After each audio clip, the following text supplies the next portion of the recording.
Good afternoon, everyone. Thank you for joining us today for our webinar, our delivery webinar. We do this once a quarter. We're going to cover some delivery information as well as information on creating emails that will hopefully get you into the inbox. I am Jill Bastion. I'm the Training and Education Manager, and presenting with me today is Kirsty Esparza. She is the Delivery Director, and she has all the great information on how your email gets into the inbox. So let's get started. Right. So we start with the agenda just to set you up so you know what we will be talking about. We'll be reviewing the email ecosphere and our role as marketers in that. Contact management, and specifically we're going to focus on building the contact list. We always get a lot of questions about that. Yes, we do. and then best practices for content, and they're pretty basic, but how to try to ensure that we're getting the best inbox deliverability possible. So to start off, we'll answer the question, what does email deliverability mean? And deliverability is a word that the email marketing industry has made up. It doesn't exist in a dictionary, but what it means is it's basically everything involved with getting your email delivered to the intended recipient. And then we take it the next step, and when I talk about email deliverability and having positive deliverability rates, it means we're getting that email into the inbox. So you're most likely, you're best positioned in front of your recipient for them to be engaged in your marketing. Let's see. So there are several factors that do go into getting the best deliverability possible, and we will be reviewing these different components. But what I want to make clear as we move forward is deliverability is a partnership between you, the sender, and us, Vertical Response, and we both share varying levels of responsibility for that partnership. So we'll talk about what each side of us can do. Before I jump in, I love to put up my jargon slide. I'd use this with every one of my presentations because these are a lot of the common pieces of jargon in email delivery that I will use, and I want to make sure that everybody knows what I'm talking about. So when I talk about an ISP, technically an ISP is an internet service provider. Traditionally, these are Comcasts and the AT&Ts of the world because they are providing the internet access. But we use it really generically. When I say ISP, I'm often including webmail providers like Hotmail and Yahoo and Gmail in that category as well. An IP address, each computer has its own IP address. An IP address is like a social security number or an address. It's a form of identification, and a sending reputation will be tied to an IP address. Let's see. Bounce is basically we receive a bounce if an email cannot be delivered, and that can happen for a number of reasons. It can happen because the email address was not valid.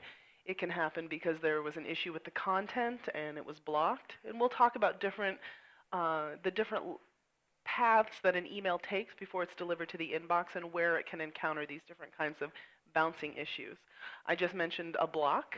An email can be blocked from delivery if it's blocked by a mail client's filter. So if you're mailing to Hotmail and they block it, they can block it for a number of reasons, like I said, content or reputation. If we're mailing to too many recipients and are generating too many complaints, they can refuse to accept the mail and deliver it. That would be a block.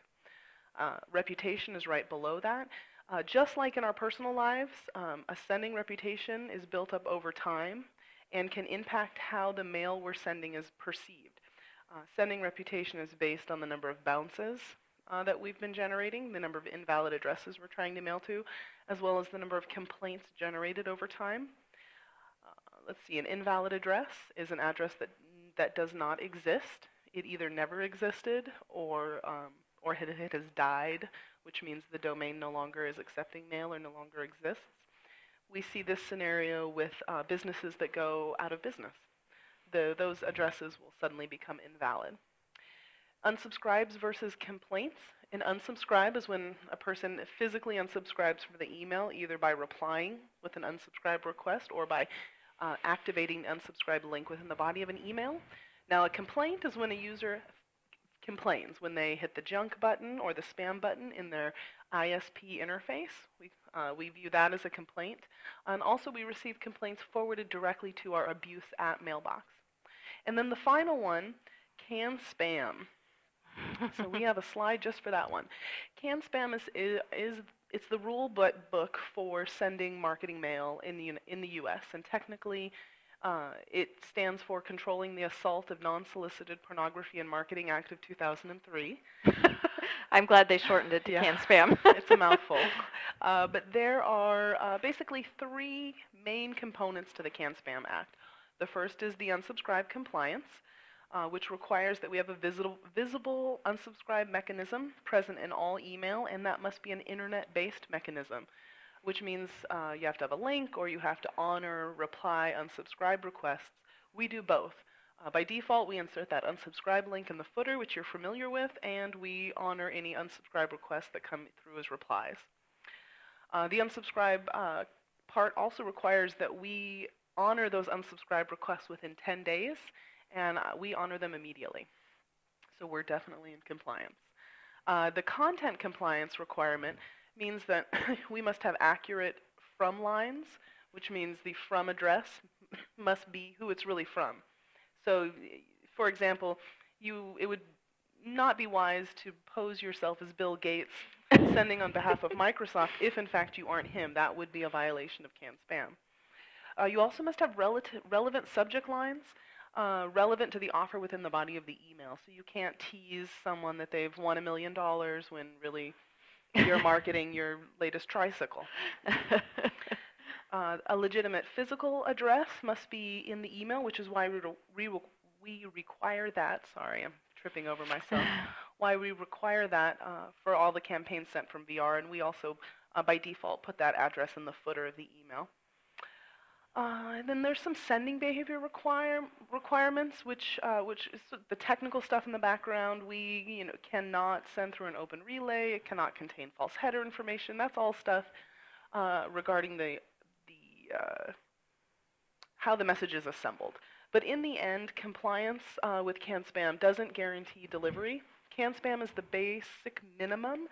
And at Vertical Response, we actually require a little bit more. We require opt-in compliance as well. But we'll get to that. I need to say something really quick that I forgot to say at the beginning. If you have questions, go ahead and type those into the box that you see in the GoToWebinar window, and we'll answer those at the end. We have time built in for Q&A, so we're happy to answer any questions. So if any of these jargon slides have you going, I don't know what that means, go ahead and type those in, and we'll be happy to answer those at the end. Okay. All right. So back to the email ecosphere. I just wanted to give us a real general view of where we fall in this email ecosphere and what it takes to get an email physically delivered to the inbox. So there are three basic steps. Once we send an email out, or once you send from Vertical Response, the first step we must traverse, excuse me, is the ISP, or the Internet Service Provider. We first reach out to Hotmail or AOL or Comcast with the email, and we must go through their filtering system.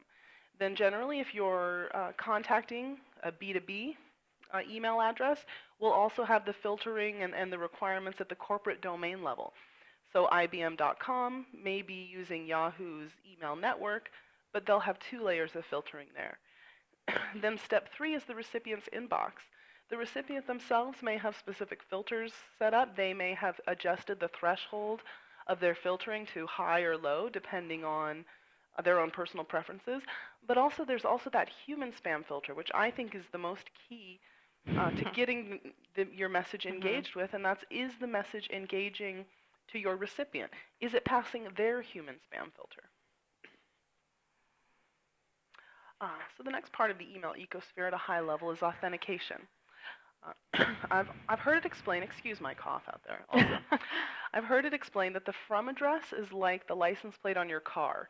It's generally registered. It can be a fair representation of who you may be, but you can unscrew that license plate and put it on another car. So like a from address, that license plate could be spoofed or moved from one car to another to evade the law or identification. Authentication, which is the SPF, the domain keys, the sender ID, all of these are like a driver's license.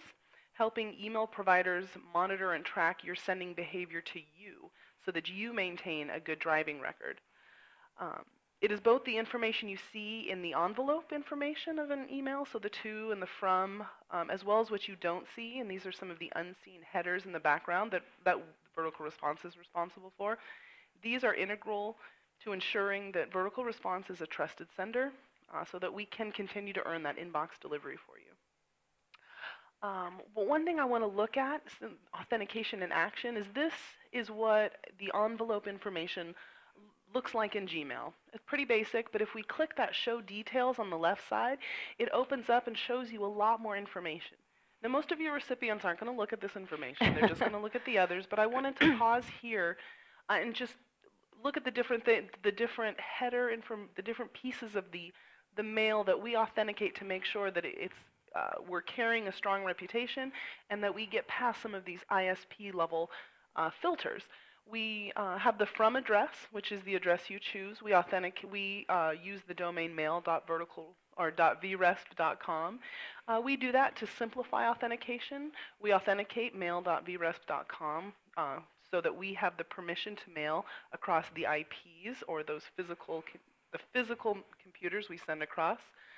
We also have the reply to address. We make that what is called a VERP address, or we add hashes to it, so it's actually not your physical address. It comes through our system first. We do that to ensure that you don't receive additional spam through your marketing efforts. Let's see, it's mailed by the b.cts.vres.com domain. Again, vertical response is claiming responsibility for the reputation of this mail. We authenticate this, and also signed by actually refers to the domain key or DKIM signature that is one more additional level of verification. And then just to ensure that we aren't generating too many complaints, we also insert an unsubscribe header into the email, and you don't see this. This is within the unseen part of the email, but here Gmail actually extracts that and provides a mechanism for the user to unsubscribe instead of complain if they are in fact no longer engaged in this marketing.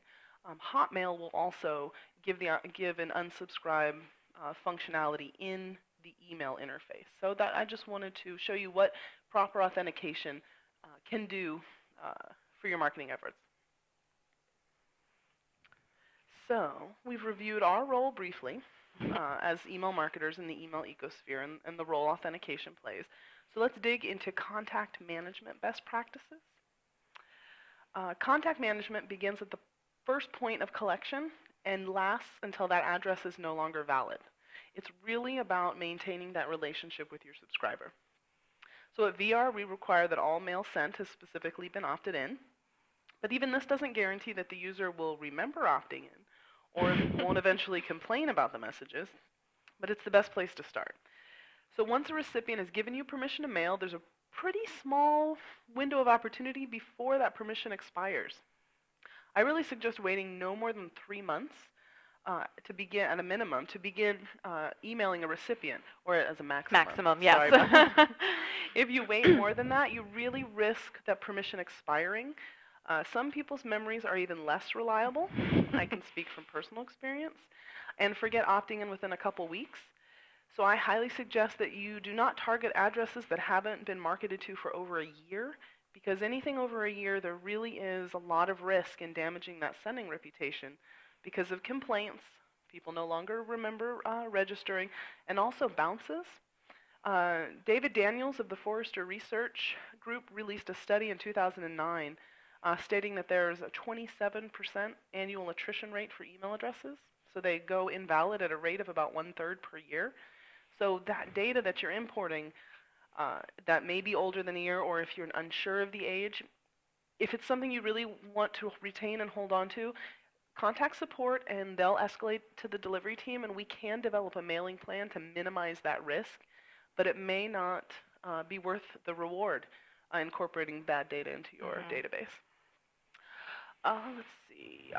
Mailing frequency you really do want to pay attention to as well. You want to mail consistently so that your recipients know what to expect.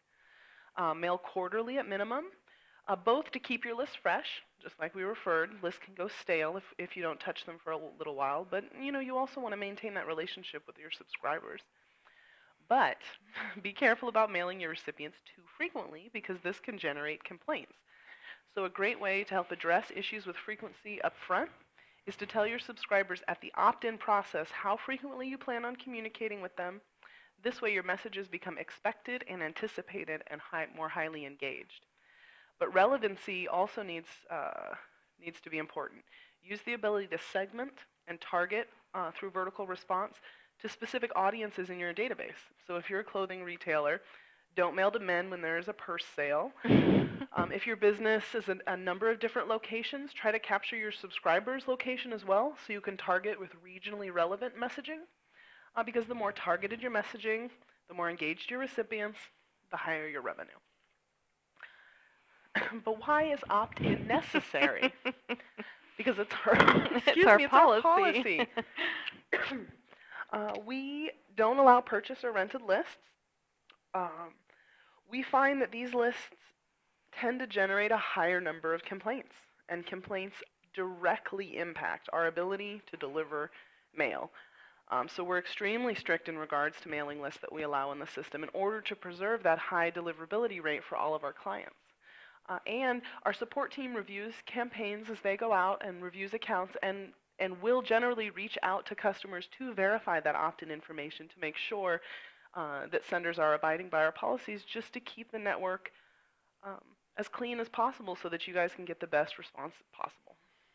The other thing that I also say, because we do get this question all the time, not just in our delivery webinars, but in most of our webinars or demos that I do, it is one thing, it is definitely our policy about not using a purchase list, but the other thing is that you're trying to establish a relationship with the people that you're sending your emails to.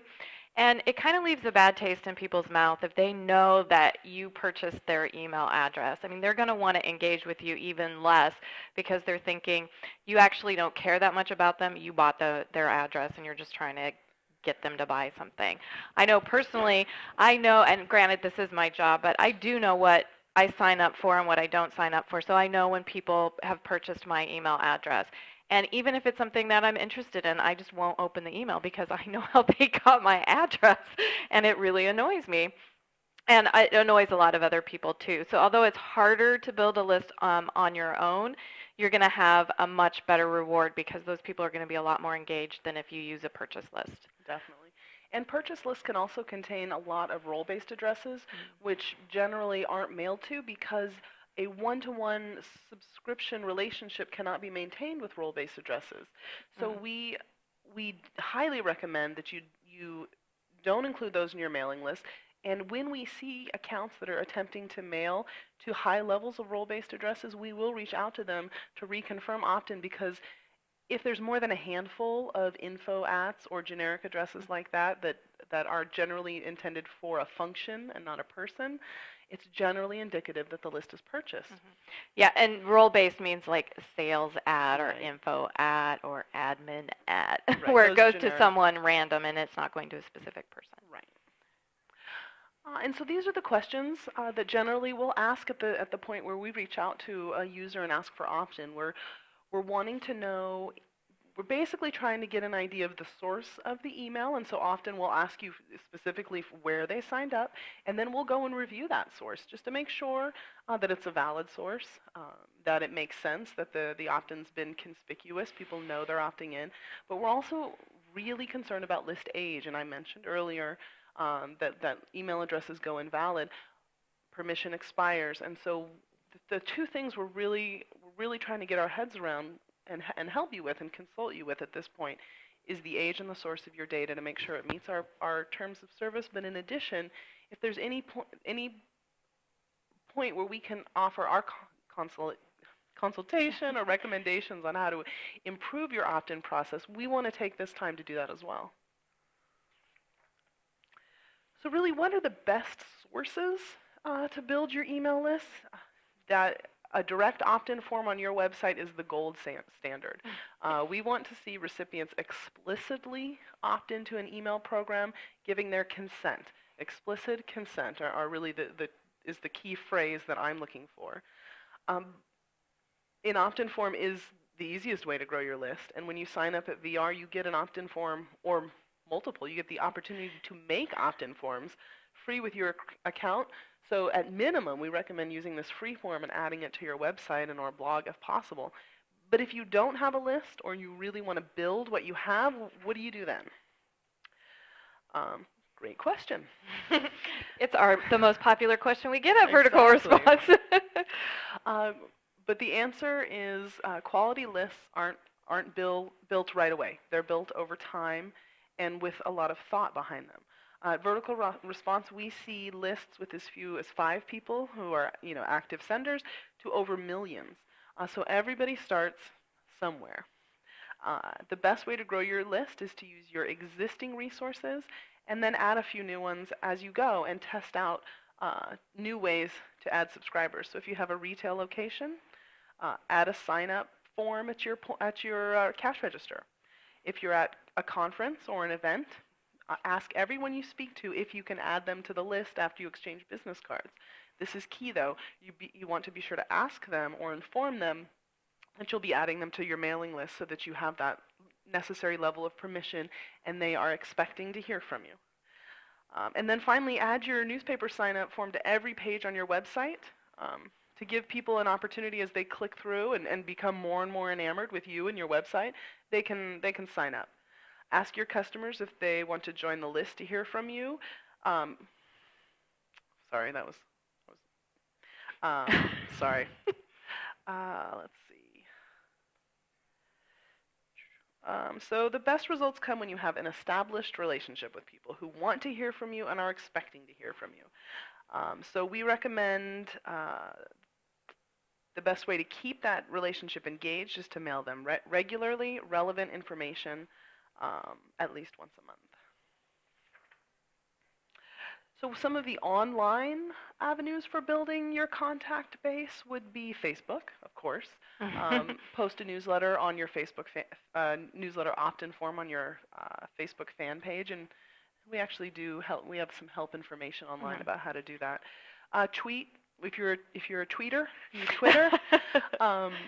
We include a link for every email campaign that you send. So go ahead and post that hosted link on your Twitter and let people go ahead and opt in from there. Offers. Go ahead. Oh, I was going to say a great idea for your emails if you're going to be using social media as an outlet for building your mailing list is to include a link to your opt-in form in the email. You can't put the form in the email because not all email clients and browsers read the form information correctly, but you can have a link. So then if your email is being posted on Twitter, for example, where you only get 140 characters, people can still click on the link in the email and be added to your mailing list. So you can't put an opt-in form on Twitter, but you can put it in your email that you tweet. Thank you for the clarification. You're welcome. Yes. Some other things, good ideas I've heard, offer special downloads like how-to guides related to your organization. VR does this. And then require an email to download, being clear that when they give you their email, they're also subscribing. And then sponsor a contest or a giveaway. Again, being real clear when you're gathering email addresses that you will be using them for marketing purposes. There was one of our customers actually who mails through us. They just did a contest on Facebook last week, and they do nail polish, so it's kind of fun, maybe a little girly, but they have new fall colors, and they were giving away the new colors and a designer handbag to go with it, and they did it all through Facebook. You had to give them your name and your email address, and it said on the form that you'd be added to the mailing list when you did that, but you could enter the contest every day if you wanted to win the prizes, which was really small amount of things that you were really going to be winning, but they had tons of people sign up. So I expect to see their mailing list to be huge the next time they send their email. Nice. It was. Yeah, it doesn't have to be huge. It doesn't have to be $1 million contest. Just something to engage your subscribers and your customers. Yeah. So Jill mentioned contact management and building actually within your email campaigns. So again, it seems a little not logical if you're trying to build your database by the email you're mailing to your existing customers. But if you offer great content and your content's really engaging, that will build your list quickly because your recipients are going to be so engaged and so excited about your content, they're going to want to forward it to all of their friends. So be sure, as you're generating your great engaging content, to include that forward to a friend link in every email. And I always suggest put that in the pre-header section or that header, that section of the email right above where the content begins. Really let them know, encourage your audience, please forward this to your friend. If you think this content is engaging, send it to other people who may be engaged as well. Um, you know, and, The great thing about our forward to a friend link, so encouraging your recipients to use this link instead of using the forwarding option in their email program, mm-hmm. is that the person who receives this forwarded email will get a message at the top telling them who forwarded it to them, and there's a link they can click on to be added to your mailing list. So all you have to do is add the forward to a friend in the email. Our system will do the rest for you to help you build your list. Nice. And then I notice on my second to the last bullet, one of my words got cut off a little Oh, bit. But include a link to your sign up form in your email signature. People you email on a regular basis may not be on your list yet. And that's a great idea because mhm. that's a great way to, to get your sign up form in front of people who may not be, trafficking to your website as Mhm. often, but who you do have regular communications with.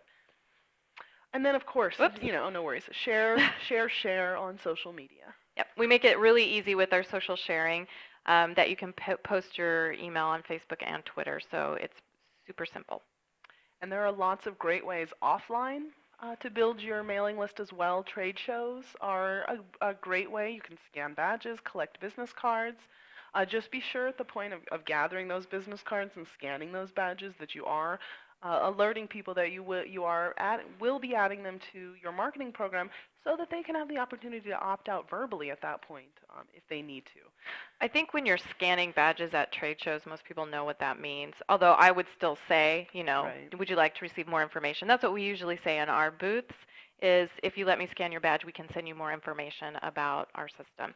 Nice. Collecting business cards, on the other hand, as Kirsty pointed out earlier, is not a specific action that says, please send me your email if they hand you their business card. They're Right. giving you their contact information as a business reason and not to be added to your mailing list. So you need to make sure if they give that to you, you ask them. One great way to segregate your business card piles, because I know what those booths are like. There's a lot going on. Is you may want to Not a have lot of room. you may want to have a special fishbowl or a special box that you're putting those business cards in, where you're specifically giving that marketing notice. So Mhm. something about to receive more information, like Jill said, put your business card here, as opposed to those that are handing them to you personally. And another thing about the fishbowl, which we talk about a little bit later on this slide here, but I was talking to Jenny, our events coordinator, who does lots of trade shows and various things like that. She's found that people love to put their information in a fishbowl. You don't even have to give them anything. If they see a fishbowl, they will put their business card in there. So all you have to do is put a sign on it that says, sign up to receive our marketing information, and they'll put their cards in there. That'll make it easy for you. You won't have to try to keep track of things like that if you have that fishbowl. And for whatever reason, people like it. Or if you're a restaurant, we see it all the time. You can have your fishbowl there for a free Yeah. lunch, whatever. Traditional mediums like direct mail, print, and radio are also great for generating sign up because you can Mhm. direct them either to your website or to a special landing page that you may have developed. Use a QR code to make it Right. easy for people with all those smartphones out there to get to your landing page. Perfect.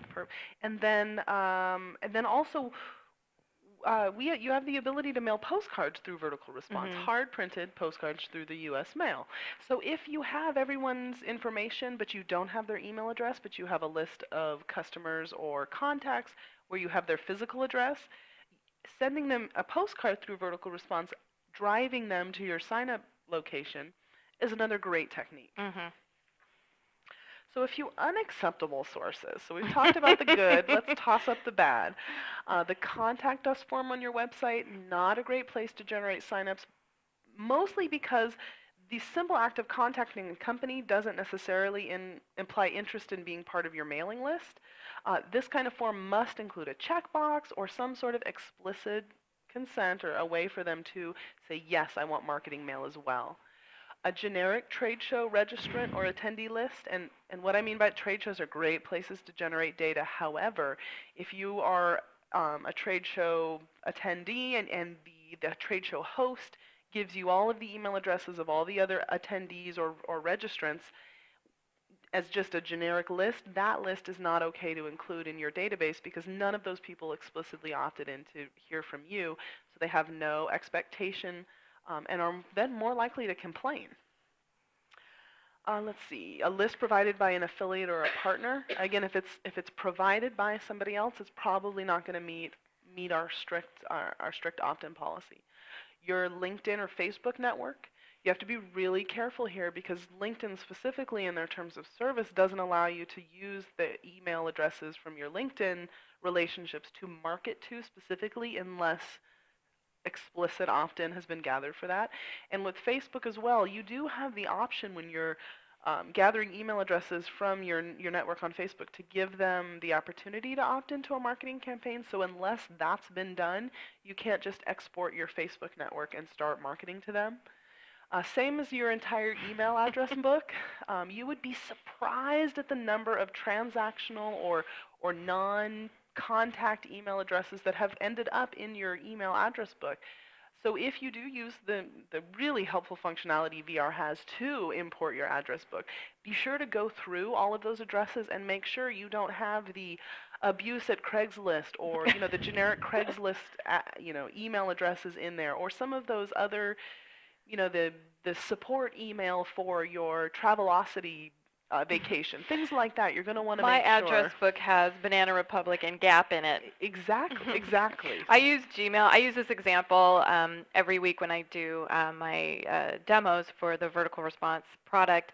And if I was to export my address book from Gmail, it would have things like Banana Republic and Gap. Because in that system, if you open an email at least twice from somebody, they automatically put the address in the contact book so that the email goes to the inbox, which is great. They're automatically whitelisting something that I've expressed an interest in, and that's fabulous. But if I export that list, I would have all kinds of crazy things that I wouldn't even want to send an email to. It'd be essentially a waste of your resources Yeah. if you're mailing to addresses that would never be engaged or respond. So, great example. Then I also include a mailing list that hasn't been used in over 6 months. It's a little aggressive. We generally ask support to escalate things to us if the addresses are older than a year, but I really just wanted to underscore the fact that age really does matter when it comes to the quality of the data. And the older the data, the less engaged the recipients are going to be, and the higher complaints will be generated. And I know my delivery team every day deals with users who inadvertently or overtly import an older mailing list, trying to mail to it to just try to see if they can get squeeze some revenue out of those recipients, and inevitably it just ends up causing problems for them. And then of course the last bullet, any purchase, rented, or harvested lists. So this is another thing I like to pause and just reflect on a little bit is how many different ways are you reaching out to your customers? Do you use different ESPs? If you do, I encourage you to manage your unsubscribes centrally to remain CAN-SPAM compliant. But what I'm really getting to is do you have consistent branding both online and off? So do your print, web, email, snail mail, and even billboard marketing efforts all have the same Social look and media. feel? Social media. Oh, I have to add that to my slide. Do they all have the same look and feel? Are they building a consistent brand identity for you? You want to make sure that you don't just toss together an email and send it out without really considering, are you using your logo? Is it from who is the email from? Is it from your company name or is it from the personal name of your CEO? Which would be most recognizable to your subscribers? Probably your company name. So I really do suggest sticking to that. But as you're considering your different marketing avenues, just make sure that you have that consistent branding, because one thing we do deal with somewhat regularly are escalations and complaints from recipients when it turns out they had subscribed, they just didn't recognize the sender of the email. So I always like to pause for a moment to remind subscribers about that. So now let's talk a little bit about content best practices. Um, Content also plays a huge role in successful deliverability. And while technically the days of filtering for keywords are generally behind us, there's no one word of list to avoid to ensure delivery. I do provide a breakdown of common words to avoid on the next slide because we always get questions about what words to avoid Even though the biggest filters no longer use keywords, a lot of the smaller filters do. So I tell people not to worry about it too much, but I always tell people to worry about it a little bit. So specific attention does need to be paid to how the content is assembled. And by that I mean the HTML to text ratio.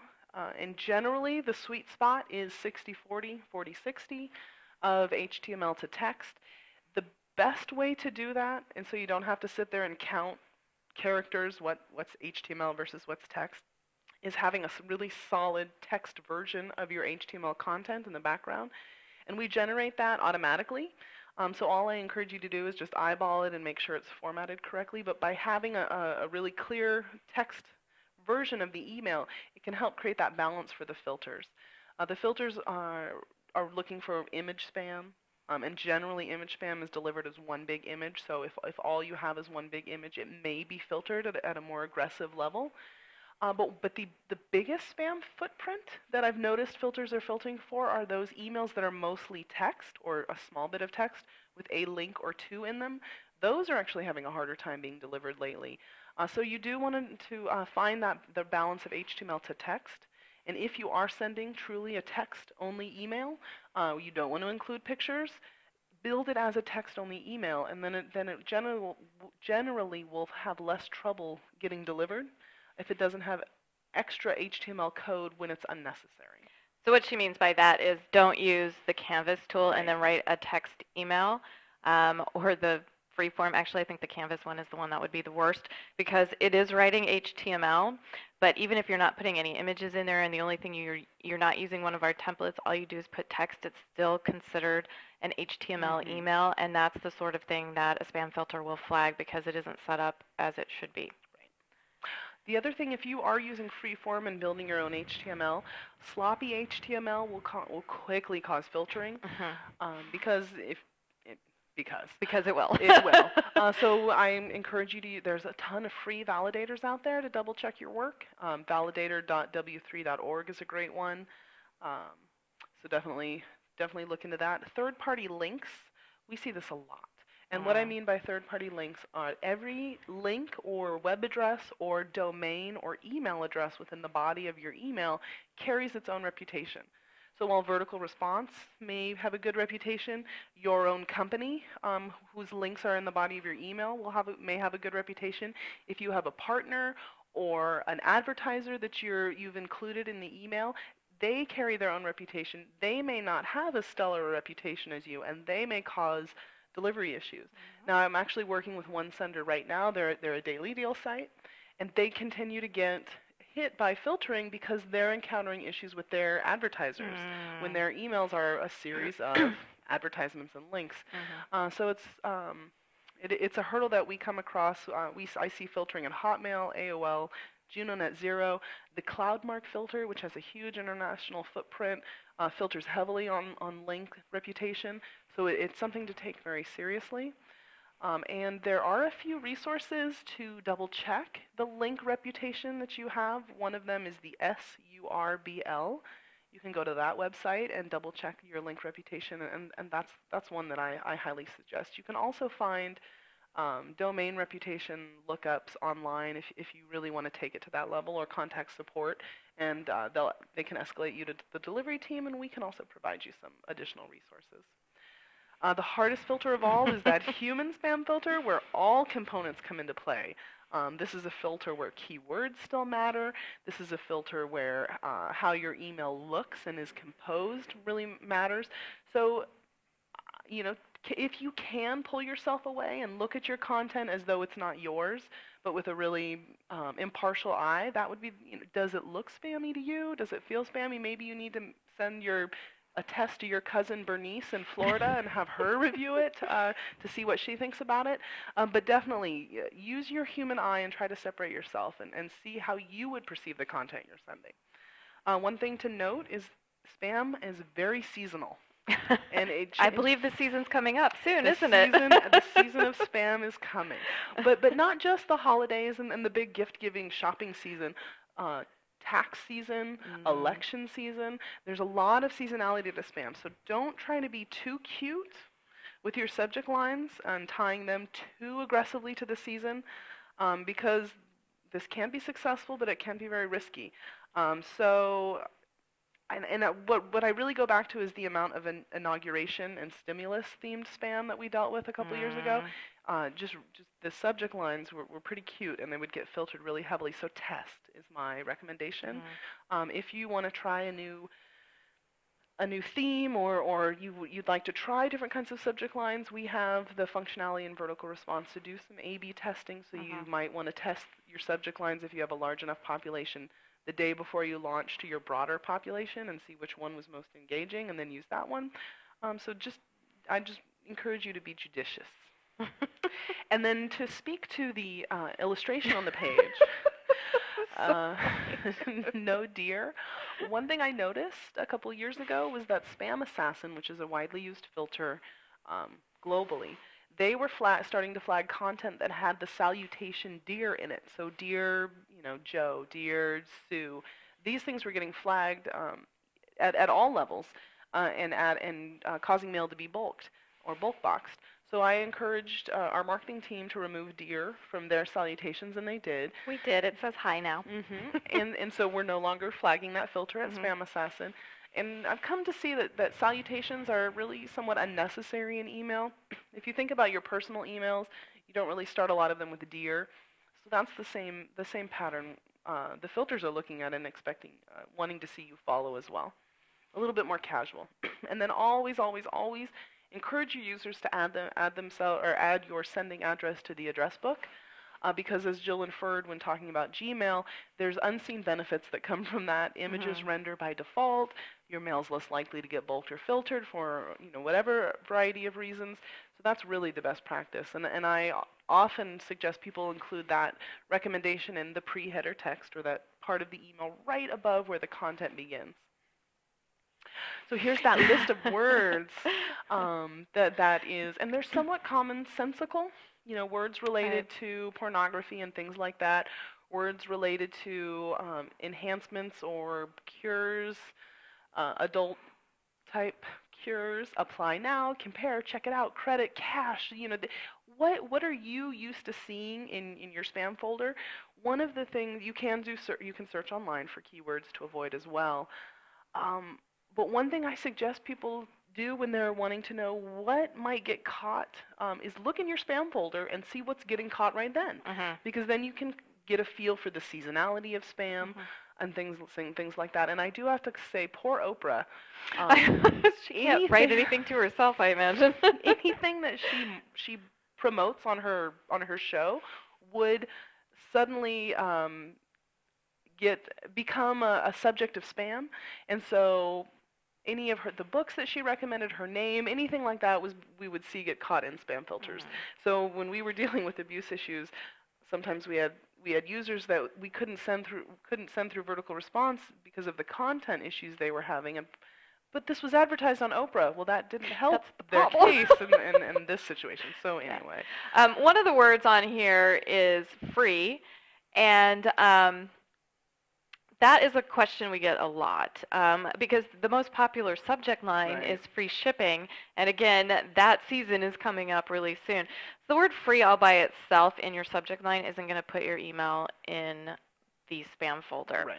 Um, the content and the rest of the email, your images, everything, following all the things that we talked about on the previous slide and the upcoming slide, will impact if any of these words will be putting your email in the spam folder. And as Kirsty said, the bigger ISPs don't filter on words, Right. the smaller ones do, but the human filter is the one you got to be really worried about. So if you have things that they may not like in the subject line, that's the thing to look for. Right. And free is a commonly used word. And, Mhm. and with keywords, I always pause and say keywords are always a piece of the puzzle. Mhm. They're generally never the whole reason an email may get sidelined to the bulk folder or blocked outright.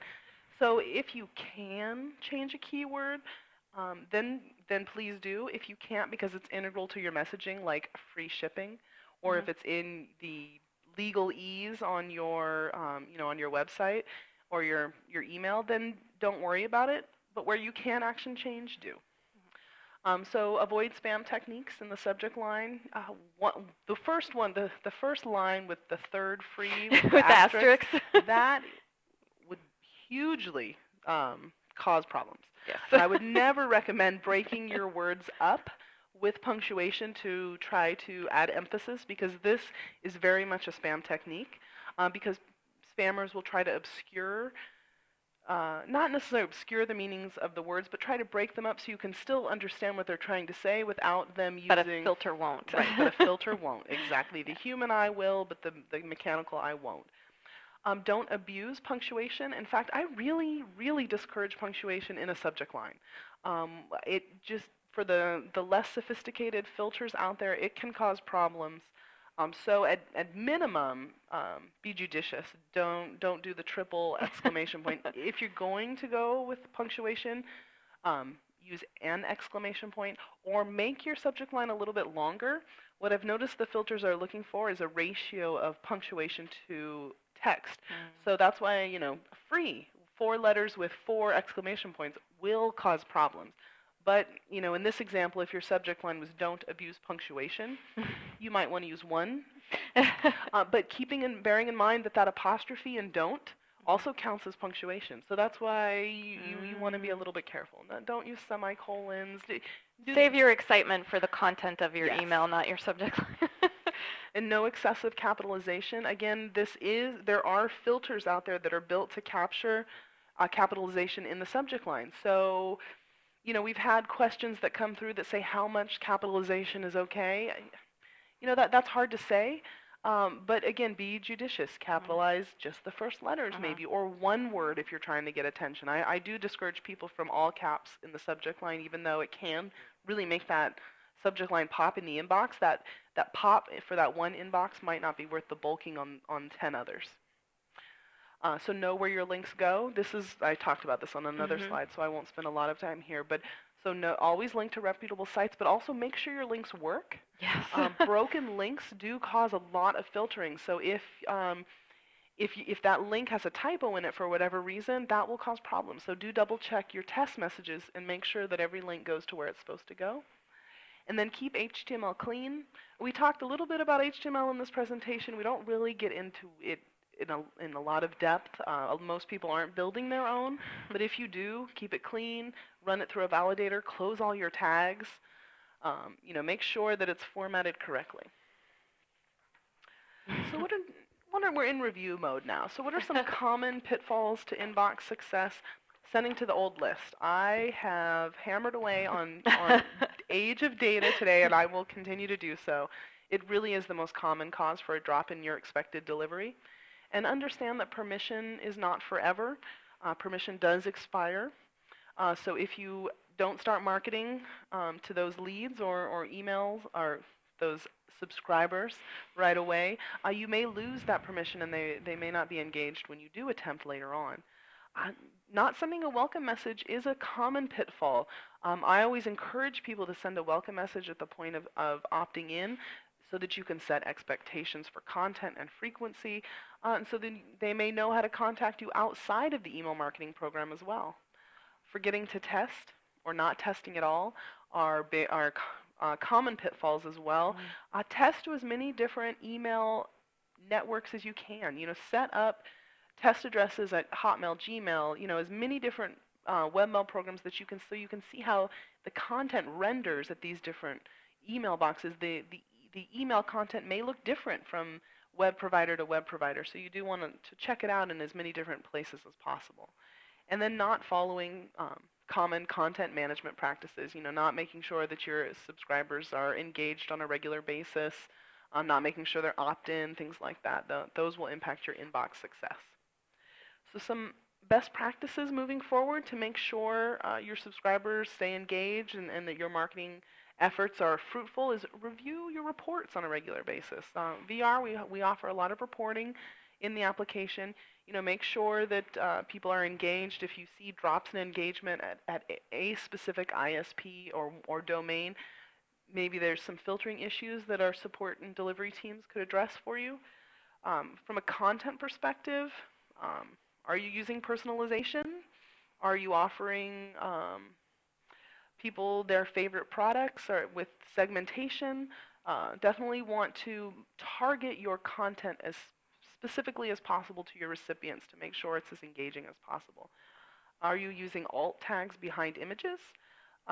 Most browsers will disable images by default if you are not in their address book. And so we recommend when you're importing your images, adding them to your library to include alt tags at that time.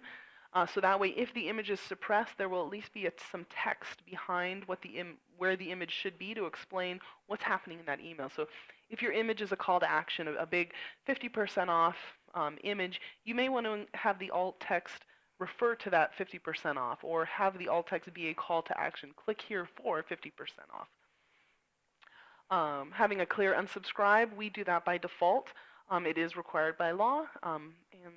So again, we already talked about segmentation and targeting, and then test is a best practice. We just talked about that. Test in real time and change as you go. If you have a large enough population, send your test the day ahead. Whether you're testing specific content pieces or subject line, choose the winner, and then send the bulk of your content to the winner of that test. Just a real basic recommendation. So we have some resources for you. If you've been to our webinars, you've probably seen some of them, but they are very helpful. We do have our help site, help.verticalresponse.com, which will help you create your emails, upload your lists, things like that. There's short tutorials there. The VR Marketing Lounge is a great resource for anyone, not just people using our system. It's a forum, and you can go post questions or see questions that other people have asked and see the answers that people have gotten. There's about 10,000 people in the lounge, and so there's a great resource there for you to get some interesting and helpful marketing guides. We have a marketing blog, and our blog has lots of great content for marketing, for email marketing, and a lot of other information. It's blog.verticalresponse.com. We do have some specific information on list building there. We also have, tomorrow, we have a blog about changing frequency in your emailing for the holidays. I realize it's the end of September, but most people start gearing up for holiday emails starting in October, so we're getting this information out to you. And it talks about how to change the frequency of your emails if you plan to do that for the holidays. So that'll give you some more guides on delivery and some ideas for keeping your emails in the inbox. And then we have a guides page. And I've put two on here, but there's a lot there. If you just go to our website, verticalresponse.com, and click on resources, you'll see where the guides are. And these are free guides. And there's one called 50 Ways to Grow Your List. That's one of our most popular guides, as you could probably imagine. There's 50 ideas in that guide to help you grow your mailing list. There's also a guide on HTML for email. So if you are building your own template or having somebody else do that, it has a lot of tips in there on creating an email that's going to work for you, and it has tips to make sure your email doesn't end up in the spam folder as well. So some of the things we covered today will be there as well. I'm going to leave this page up for you.